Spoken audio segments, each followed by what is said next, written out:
Le soleil éclatant inondait les plaines du Savannais, formant une vaste mer dorée s'étendant jusqu'à l'horizon.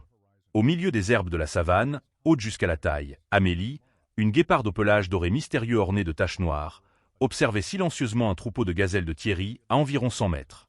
Ces trois petits, blottis dans l'herbe, apprenaient la patience de leur mère. Les yeux perçants d'Amélie suivaient non seulement les proies potentielles, mais restaient aussi vigilants face à tout danger. Elle avait perdu son compagnon, victime de braconniers, 4 mois plus tôt, laissant sur ses épaules la lourde tâche d'élever seul ses trois petits.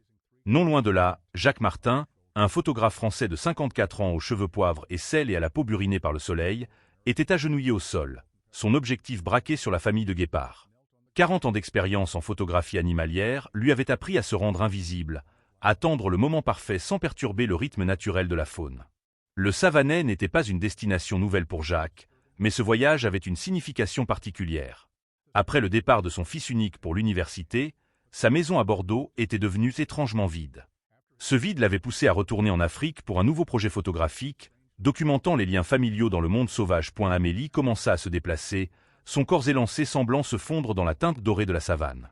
Ses petits imitaient leur mère, se déplaçant bas et lentement. Jacques retint son souffle et appuya sur le déclencheur.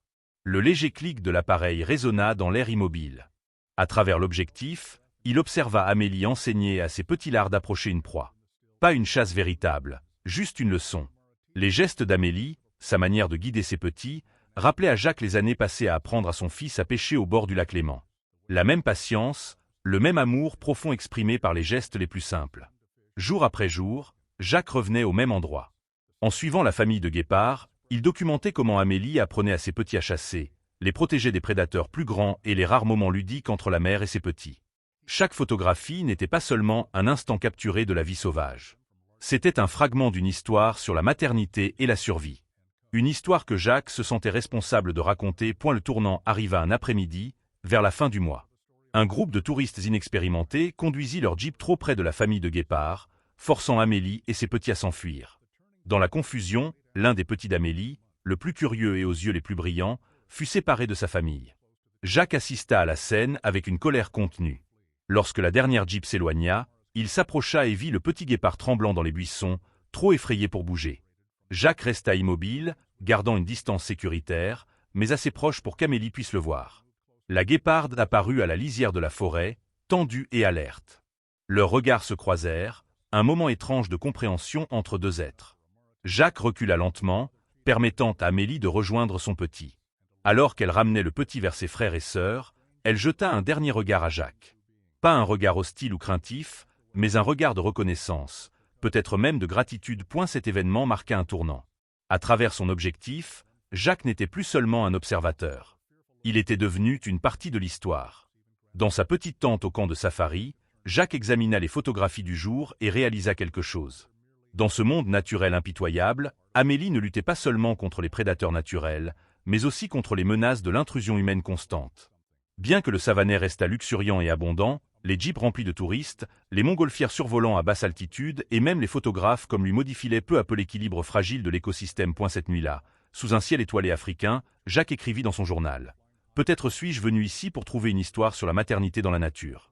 Mais je découvre une autre histoire, sur la responsabilité, sur la frontière entre observer et participer, et sur le prix de la curiosité humaine. » La saison sèche atteignait son apogée dans les plaines du Savannais. L'herbe était plus jaune, plus courte, et les troupeaux migrateurs se rassemblaient autour des derniers points d'eau. Pour Amélie et ses trois petits, cela représentait à la fois une opportunité et un défi. Les proies étaient plus accessibles, mais attiraient aussi plus de prédateurs concurrents, lions, hyènes, léopards, tous menaçant sa petite famille. Jacques changea son approche.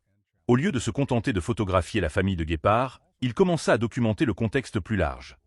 Les jeeps de touristes traversant la savane en soulevant des nuages de poussière, les groupes bruyants perturbant les schémas de chasse naturelle, et les moments où la présence humaine forçait les animaux à modifier leur comportement. Un matin, alors que la lumière du soleil était encore douce sur les plaines, Jacques assista à une scène qui lui serra le cœur. Amélie avait réussi à chasser une jeune gazelle. Mais avant qu'elle ne puisse ramener la proie à ses petits affamés, 3 jeeps de touristes l'entourèrent, la forçant à abandonner sa prise et à fuir. Moins de 5 minutes plus tard, une meute de hyènes apparut et vola le butin. Les petits d'Amélie resteraient affamés un jour de plus. Jacques ressentit de la colère et de la culpabilité. de la colère contre les guides irresponsables et de la culpabilité parce qu'il faisait lui aussi partie du problème. Il commença à discuter avec d'autres guides de safari, des responsables de parc et même des touristes, partageant ce qu'il avait observé et plaidant pour des pratiques touristiques plus responsables. Les images de Jacques commencèrent à raconter une nouvelle histoire, non seulement sur la beauté de la faune, mais sur la relation complexe entre les humains et la nature. Un magazine réputé publia sa série de photos intitulée Frontières fragiles, suscitant des débats animés dans la communauté de la conservation. Certains critiquèrent Jacques pour avoir exagéré le problème. D'autres le félicitèrent pour avoir mis en lumière un aspect souvent négligé de l'écotourisme. Pendant ce temps, la relation silencieuse entre Jacques et la famille de guépards continuait de se développer. Amélie semblait s'être habituée à sa présence, parfois même guidant ses petits plus près de lui. Jacques commença à reconnaître les personnalités distinctes des trois petits. L'aîné, fort et prudent comme sa mère. Le cadet, le plus rapide et audacieux. Et le benjamin, curieusement intelligent, observant souvent Jacques avec une curiosité non dissimulée. Un après-midi, une tempête soudaine éclata sans prévenir. Les vents balayèrent la savane, et la pluie tombait comme une cascade. Jacques chercha précipitamment un abri sous un gros rocher et fut surpris de découvrir Amélie et ses petits déjà là. Dans cet espace exigu, humains et guépards partagèrent chaleur et refuge. Jacques resta immobile, le cœur battant, mais sans peur. Amélie ne lui jeta qu'un regard avant de se consacrer à ses petits. Ce fut un rare moment de confiance absolue. Lorsque la pluie cessa, Jacques captura sa plus belle photographie. Amélie et ses trois petits, trempés mais fiers, debout sur un promontoire rocheux, avec un arc-en-ciel s'étendant dans le ciel derrière eux. Cette image, intitulée Résilience, devint un symbole de survie et d'espoir. Le plus grand défi survint vers la fin du 3e mois de Jacques dans le Savannais. Une troupe de lions commença à chasser la famille de guépards, forçant Amélie à conduire ses petits dans un territoire inconnu près de la zone touristique. Cette nuit-là, les rugissements des lions résonnèrent dans les plaines, et Jacques ne put dormir. Rongé par l'inquiétude. Le lendemain matin, il trouva Amélie blessée, une profonde griffure sur l'épaule, mais vivante et protégeant ses petits. Bien que tous ses instincts professionnels lui ordonnaient d'observer et de documenter uniquement, Jacques ne put rester passif. Il plaça un bol d'eau propre et un morceau de viande près de la cachette de la famille de guépards, puis se retira à une distance sûre. Cette action violait la règle d'or de la photographie animalière, ne pas intervenir. Lorsque l'histoire se répandit dans la communauté du safari, Jacques fut sévèrement critiqué. Un collègue photographe lui dit franchement « Tu n'es plus un observateur, Jacques.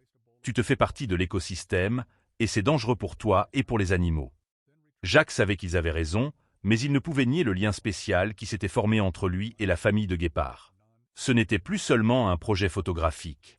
C'était devenu un voyage personnel, une histoire de responsabilité et de connexion. Dans son journal, Jacques écrivit « Peut-être ai-je franchi la frontière d'un photographe, mais j'ai trouvé une autre frontière où les humains peuvent interagir avec la nature, non pas comme des conquérants ou des destructeurs, mais comme une partie du même réseau complexe de la vie. » La saison des pluies arriva dans le Savannais, transformant les plaines jaunes et sèches en une vaste mer verte.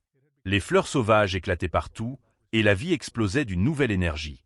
6 mois s'étaient écoulés depuis que Jacques avait commencé à suivre la famille de guépards, et des changements notables s'étaient produits. Les petits d'Amélie n'étaient plus les petites créatures maladroites du début. Ils étaient devenus de jeunes chasseurs prometteurs, chacun avec son propre style et sa personnalité.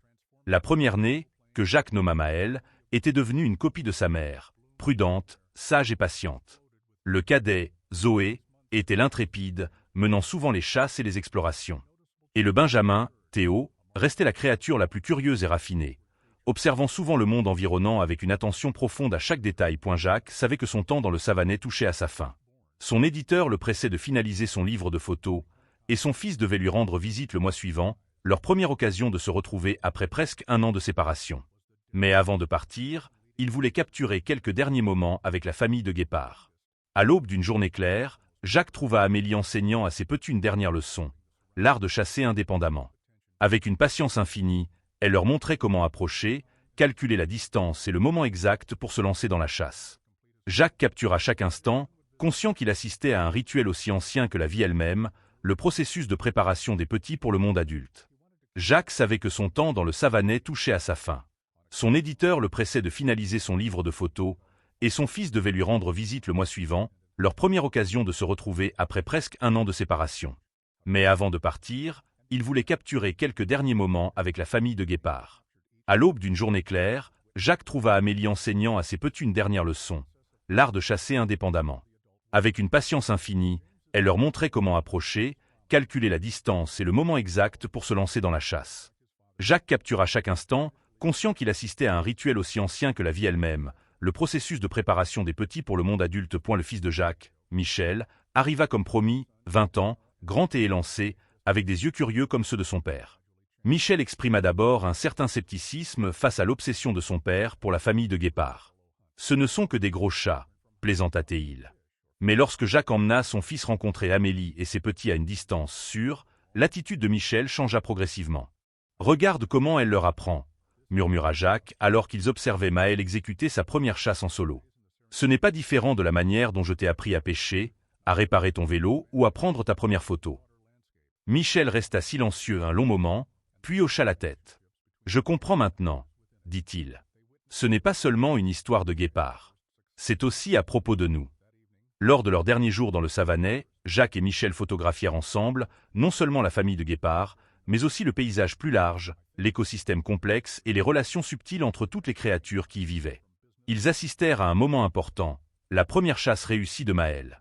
Ce soir-là, quand Amélie permit à Maël de manger en premier, signe d'acceptation de l'âge adulte, Jacques et Michel échangèrent un sourire complice. « Je pense, » dit Michel alors qu'il retournait au camp, « que je devrais peut-être changer ma spécialisation de commerce à la biologie de la conservation. » Le jour où Jacques quitta le Savannais fut empreint d'une douce amertume.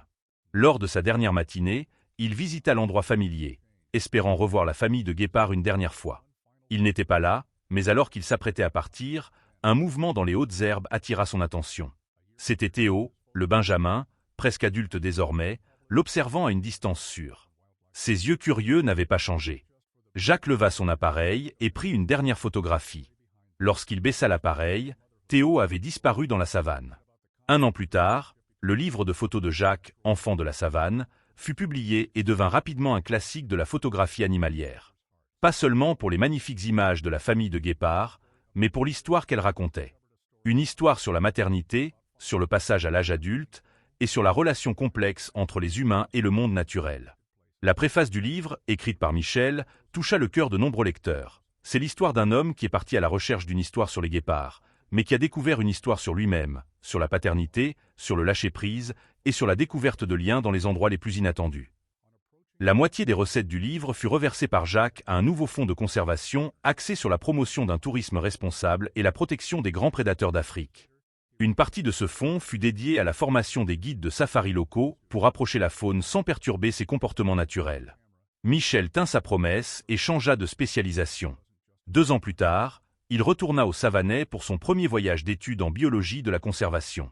Jacques l'accompagna, apportant son appareil photo, mais avec un objectif différent.